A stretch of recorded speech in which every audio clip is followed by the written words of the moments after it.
Olá pessoal, sejam bem-vindos ao vídeo 2 do nosso curso Alfabetização e Dificuldades de Aprendizagem. Nesse vídeo 2 eu vou tratar a linguagem. A linguagem muito antes da criança falar, a criança está habilitada a usar o olhar, a expressão facial e o gesto para comunicar-se com os outros, certo? Tem também capacidade para discriminar precocemente os sons da fala.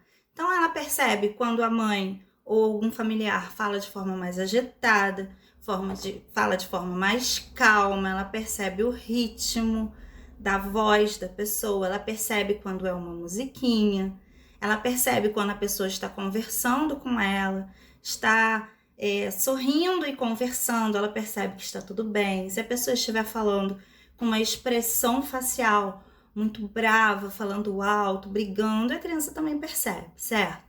A aprendizagem do código linguístico, isso nós estamos falando das palavras, né, da nossa língua portuguesa, se baseia no conhecimento adquirido em relação a objetos, ações, locais, propriedades e etc. Resulta da interação complexa entre as capacidades biológicas inatas e a estimulação ambiental, e evolui de acordo com a progressão do desenvolvimento neuropsicomotor. Então, a linguagem depende de todos esses fatores, ela depende do estímulo, ela depende se as pessoas conversam com essa criança, com esse bebê, ela depende do desenvolvimento neuropsicomotor dessa criança. Então, existem vários fatores que implicam no desenvolvimento da linguagem. Apesar de não estar completamente esclarecido o grau de eficácia com que a linguagem é adquirida, sabe-se que as crianças de diferentes culturas parecem seguir o mesmo percurso de desenvolvimento da linguagem. Ainda antes de nascer, elas já iniciam a aprendizagem dos sons da sua língua nativa de dentro do ventre da mãe. Então, ela já vai percebendo o tom de voz. Ela, quando nasce, ela reconhece a voz do pai, se o pai conversa muito com ela. Então, é importante que desde dentro da barriga já haja essa interação. Então, ela já vai percebendo a linguagem nativa dela, ok? No desenvolvimento da linguagem, existem duas fases distintas que podem ser reconhecidas. A pré-linguística, em que são aqueles sonzinhos, né? Antes mesmo da linguagem que a criança emite, e que persiste até os 11, 12 meses, mais ou menos. E logo a seguir, a fase linguística, quando a criança começa a falar palavras isoladas com compreensão. Por exemplo, mamãe, papai, bola. Então, a criança começa a pedir, né, as coisas, começa a identificar alguns objetos, por exemplo. Esse processo ele é contínuo e ocorre de forma ordenada e sequencial, com sobreposição considerável entre as diferentes etapas do desenvolvimento. Então, a criança não acaba uma etapa e começa a outra, né? Ela vai evoluindo aos poucos. E também, o processo de aquisição da linguagem envolve o desenvolvimento de 4 sistemas independentes, que podem ser o pragmático, que se refere ao uso comunicativo da linguagem num contexto social. Então, ela aprende a utilizar essa linguagem no contexto social. O fonológico, que é quando ela percebe a produção dos sons para formar as palavras. O semântico, que ela respeita as palavras e o seu significado. Então, ela já sabe o que ela está falando nessa fase. E o gramatical, ela já passa a compreender as regras sintáticas e morfológicas para ela combinar as palavras em frases compreensíveis. Por exemplo, quer água, quer bola, quer mamar. Então, ela já usa o verbo, né? E usa o que ela quer fazer, o quer e o objeto, ok? Os sistemas fonológicos, o reconhecimento dos sons, e o gramatical conferem à linguagem a sua forma. Então, já se torna compreensível aquela linguagem. O sistema pragmático descreve o modo como a linguagem deve ser adaptada a situações sociais específicas, transmitindo emoções e enfatizando significados. Então, a criança passa a utilizar aquela linguagem com uma intenção de conseguir algo. A intenção de comunicar-se, ela pode ser demonstrada na forma não verbal também, quando a criança aponta os objetos, certo? E quando a criança começa a responder, a esperar a sua vez, a questionar, a argumentar. Essa competência comunicativa reflete a noção de que o conhecimento da adequação da linguagem a determinada situação de aprendizagem, né? Então a criança aprende as regras sociais, aprende as regras de comunicação, e isso é tão importante como conhecimento semântico e gramatical. Então, a criança já começa a se comunicar de forma não verbal e a gente já consegue entender o que ela quer. Então, vamos falar agora sobre as bases biológicas da linguagem. O processo de linguagem ele é bastante complexo, envolve uma rede de neurônios que é distribuída entre diferentes regiões cerebrais. Em contato com os sons do ambiente, a fala engloba múltiplos sons que ocorrem simultaneamente, em várias frequências e com rápidas transições entre elas. O ouvido tem que sintonizar esse sinal auditivo complexo, decodificá-lo e transformá-lo em impulsos elétricos, os quais são conduzidos por células nervosas à área auditiva do córtex cerebral, no lobo temporal. Então, começa a reprocessar esses impulsos, transmite-os às áreas de linguagem e provavelmente armazena a versão do sinal acústico por um certo período de tempo. Então, tudo aquilo que foi ouvido, ele é armazenado. Nós temos no cérebro a área de Wernicke, que é situada no lobo temporal e reconhece os padrões de sinais auditivos e interpreta-os até obter conceitos ou pensamentos sobre aquilo que a criança está ouvindo, né? Ativando um grupo distinto de neurônios para diferentes sinais. Então, dependendo do sinal, é ativado um grupo diferente de neurônios. Então, de acordo com esse modelo, porque são modelos, tá? Eu estou apresentando para vocês modelos de explicação de como acontece a fala. De acordo com esse modelo, a rede neuronal envolvida forma uma complexa central de processamento. Então, para a gente verbalizar o pensamento, né? A gente ouve o som, ouve o estímulo e transforma ele em pensamento. E como a gente vai verbalizar esse pensamento? Como a gente vai contar o que a gente está pensando para outras pessoas de forma que as pessoas compreendam, né? Então, acontece o inverso. Tudo que a gente falou inicialmente é ativada uma representação interna do assunto. Então, a pessoa ela vai pensar sobre aquilo que ela vai falar, certo? Então, é canalizada essa representação interna, vai para a área de Broca. Na área de Broca, na porção inferior do lobo frontal, é convertida nos padrões de ativação neuronal necessários à produção da fala. Também estão aí envolvidas na linguagem áreas de controle motor e áreas responsáveis pela memória. Então, para vocês perceberem como é complexo o desenvolvimento da fala, não é? Tanto para que a criança escute, receba os estímulos auditivos que são convertidos no cérebro em pensamentos, que ela compreenda aquele estímulo auditivo. Por exemplo, ela ouve um cachorro latindo. Ela vai saber, é um cachorro latindo, certo? Se é um bebezinho, vai falar, ó, uau, uau, né? Ele vai compreender que é um animal que está latindo, que está emitindo um som. Esse animal é o uau, uau, é o cachorro, porque é o cachorro que faz esse som, certo? E agora, para ela falar que é um uau, uau que está emitindo som, então ela percebeu o estímulo, o cérebro recebeu, converteu, foi lá para a área de Wernicke, reconheceu o padrão do sinal auditivo, interpretou, obteve conceitos, virou um pensamento. Ela pensou o quê? É um cachorro, é um uau, uau, certo? Então, para ela identificar e agora converter em fala, para que ela diga que é o cachorro, é um uau, uau, isso vai acontecer de uma forma inversa no cérebro. Então, ela já vai ativar uma outra área, que é a área de Broca, né?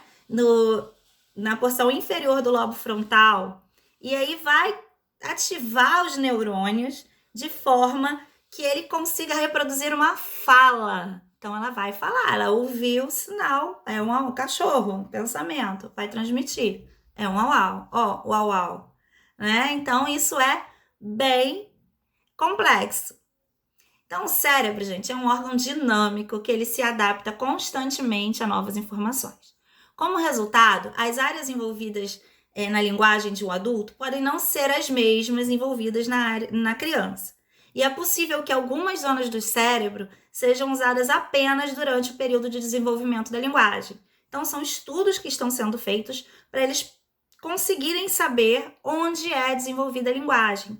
Porque quando adulto, pode ser que esteja armazenado em uma outra porção do cérebro. Acredita-se que o hemisfério esquerdo seja dominante para a linguagem, em cerca de 90% da população. Então, a gente percebe que o nosso cérebro, ele tem uma plasticidade, ou seja, uma capacidade de se adaptar, né? E 90% da população utiliza a área esquerda para desenvolver a linguagem. Contudo, o hemisfério direito também participa desse processamento, principalmente nos aspectos do módulo pragmático, como eu expliquei ainda agora para vocês. Então, agora a gente vai falar sobre os distúrbios da linguagem oral e da linguagem escrita. É muito normal que na educação infantil ainda a gente perceba que a criança tem algum problema no desenvolvimento da fala e que a gente sinalize aos responsáveis que a fala dessa criança está ou com um atraso ou, de repente, uma dificuldade da articulação, porque a gente precisa, para emitir o som, a gente precisa de um aparelho, né? Todo completo e bem formado para que a gente possa emitir esse som, ok? Então, a fala caracteriza-se habitualmente quanto à articulação, à ressonância, né? Lembrando que a gente tem as cordas vocais, é a forma como a gente articula a palavra, a gente abre a boca, a gente utiliza a língua para emitir os fonemas, os sonzinhos, né? Das letras, por exemplo. Então, a gente tem que ter esse aparelho bem formado, ok? Para a gente ter uma fluência, um ritmo e prosódia. As alterações da linguagem situam-se entre os mais frequentes problemas do desenvolvimento.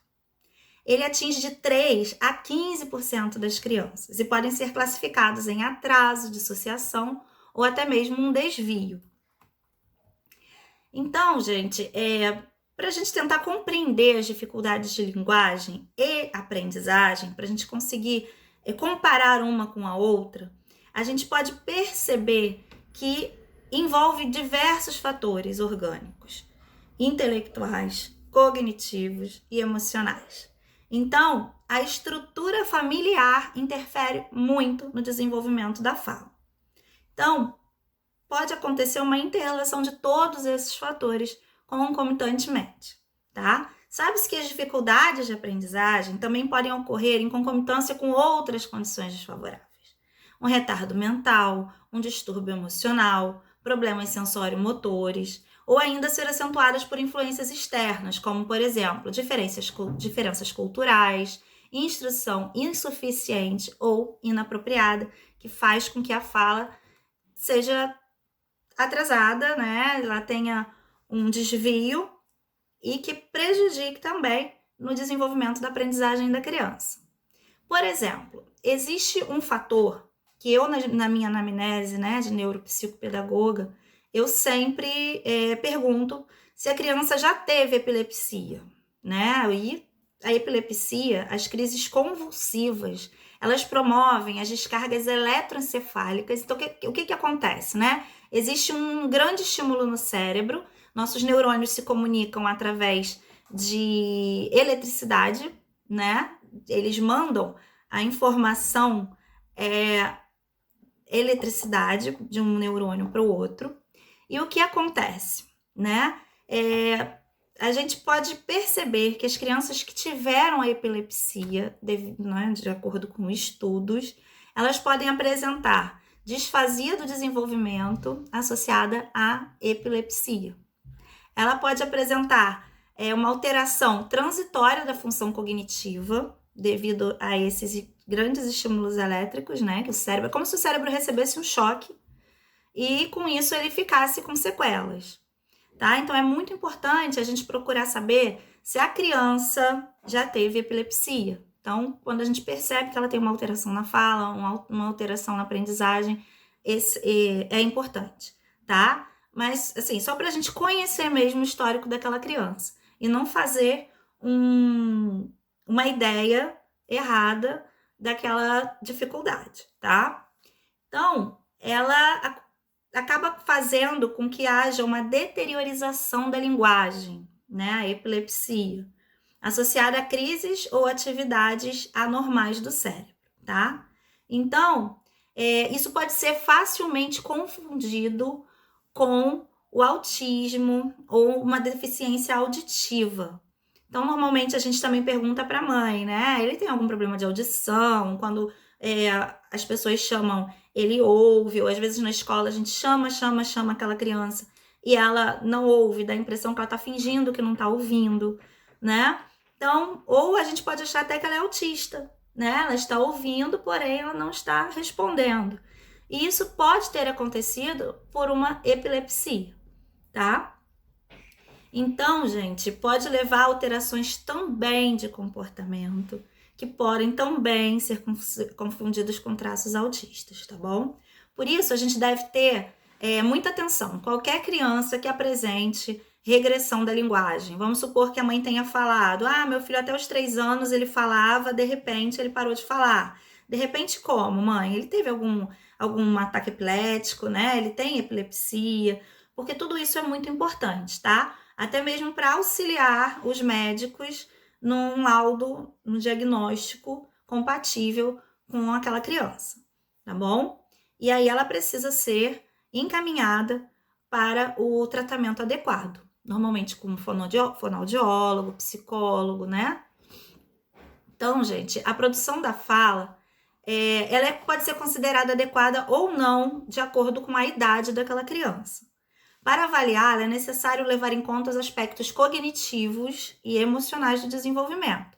Então, a gente precisa saber se aquela criança apresenta uma agitação constante, que pode ser diagnosticada pelo médico como uma ansiedade, né? Que criança também sofre de ansiedade, tá? E se pode ser alguma coisa realmente relativa à cognição, à compreensão dos fatos. De repente, ela não compreende o que está sendo falado, ela não compreende as instruções e ela não consegue se comunicar, tá bom? Então, dependendo da severidade do caso, ela vai precisar sim de uma ajuda, uma terapia fonoaudióloga, de um fonoaudiólogo, né? Fonoaudiológica, tá?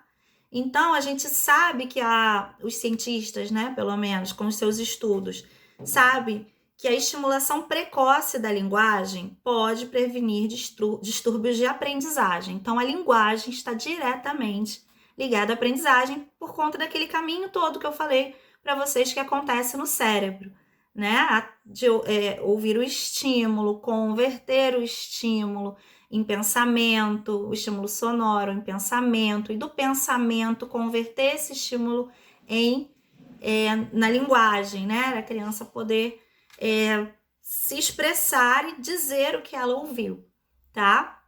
Então, pesquisas vêm demonstrado a importância dos 3 primeiros anos de vida no desenvolvimento do cérebro humano. Então, são aqueles 3 primeiros anos onde estão sendo formados vários circuitos neuronais que vão ser podados por volta dos 4 anos e que a criança vai ficar com aquilo que realmente ela recebeu estímulo, né? Aquilo que foi estimulado de forma satisfatória. Então, a linguagem deve ser estimulada. O bebê, a gente precisa conversar com o bebê desde dentro da barriga, né? Colocar música. A gente precisa estar sempre conversando com aquela criança. A gente sabe que às vezes tem crianças que são cuidadas por babá, que são cuidadas na creche, né? no berçário. E a gente precisa, os profissionais precisam estar cientes que precisa conversar com a criança. A gente pode falar, mas a criança não está entendendo. Ela não está entendendo o que você está dizendo, mas os estímulos sonoros para ela são essenciais. Tá legal? Desde dentro do ventre, tá?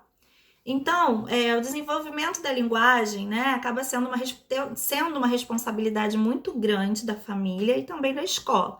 E cabe à escola orientar essas famílias. Porque tem gente que acha que, como a criança não vai entender o assunto, não precisa conversar com a criança. Mas a gente precisa sim estar sempre conversando com a criança, como eu já disse, né?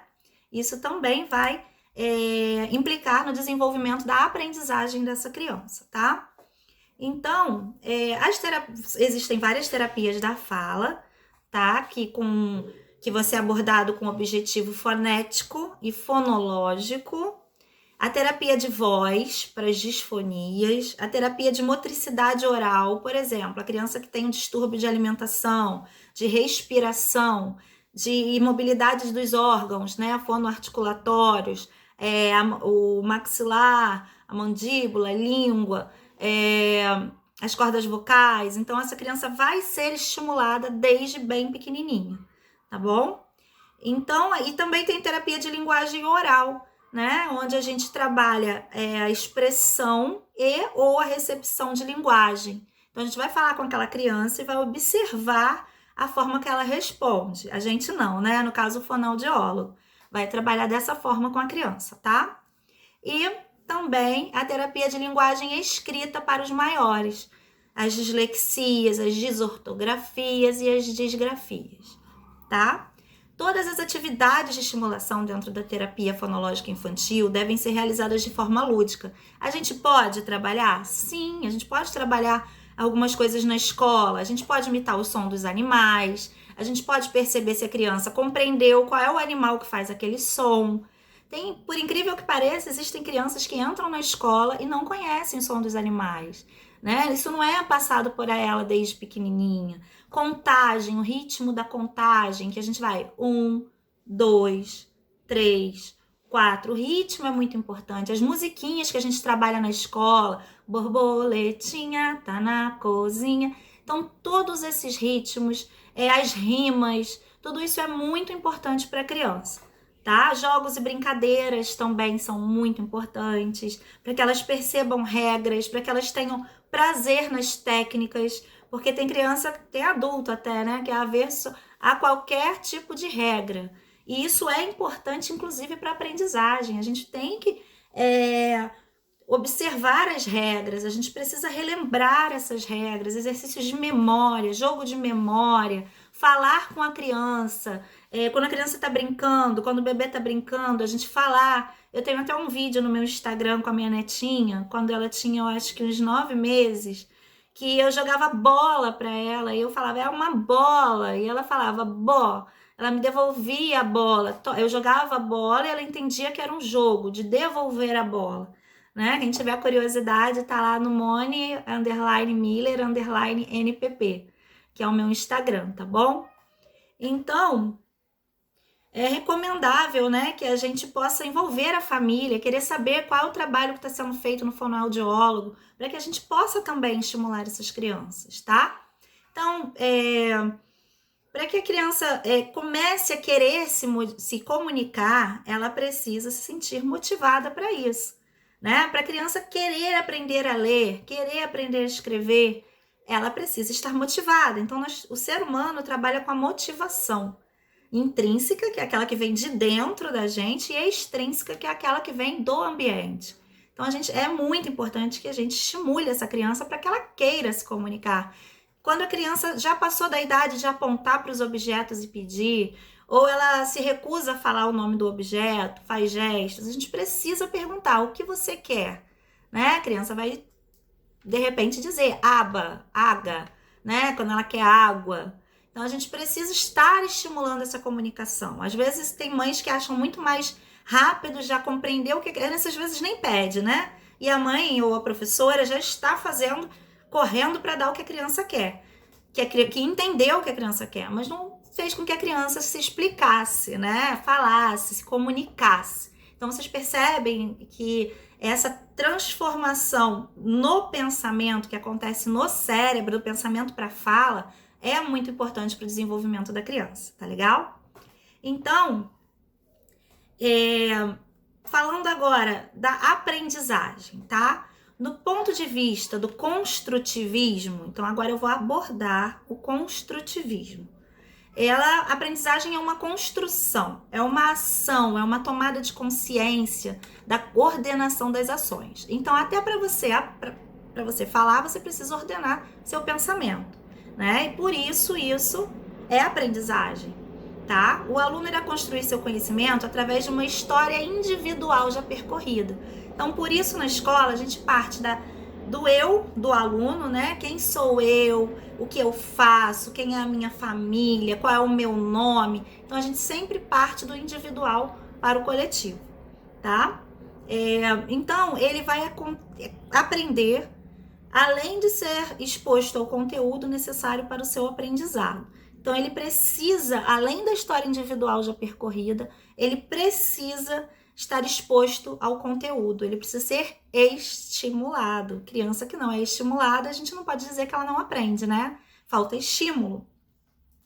Então, em relação ao aprendizado específico da leitura e da escrita, está vinculado a um conjunto de fatores, que adota como princípios o domínio da linguagem e a capacidade de simbolização. Então, lembra do modelo mental, né? Que você precisa pensar naquilo para que você consiga aprender, você precisa formar uma imagem na sua memória, no seu cérebro, para que você aprenda, certo? Então, é assim que acontece, né, com esses estímulos corretos e condições internas e externas. Então, tem condições neurobiológicas também, que vai ser necessário para o desenvolvimento dessa criança, tá bom? Então, a habilidade da leitura no desenvolvimento normal, ela é verificada através da capacidade de decodificação, fluência e compreensão da escrita. O processo normal da leitura, ele acontece em 2 etapas. Inicialmente, é realizada a análise visual, através do processamento visoperceptivo do estímulo gráfico. Então, a criança primeiro olha para a palavra, né? Olha para aquelas letras, tá? Então, em seguida, ocorre o processamento linguístico da leitura, onde, através da via não lexical, é feita a conversão grafema com acesso ao significado, tá? Então, grafema, fonema, para fazer um significado para aquela palavra, para aquela letrinha que a criança está visualizando, tá bom? Então, primeiro, visual, depois transforma em grafema, fonema. Existem muitos alunos que são copistas, né? Eles copiam tudo, eles copiam letra por letra.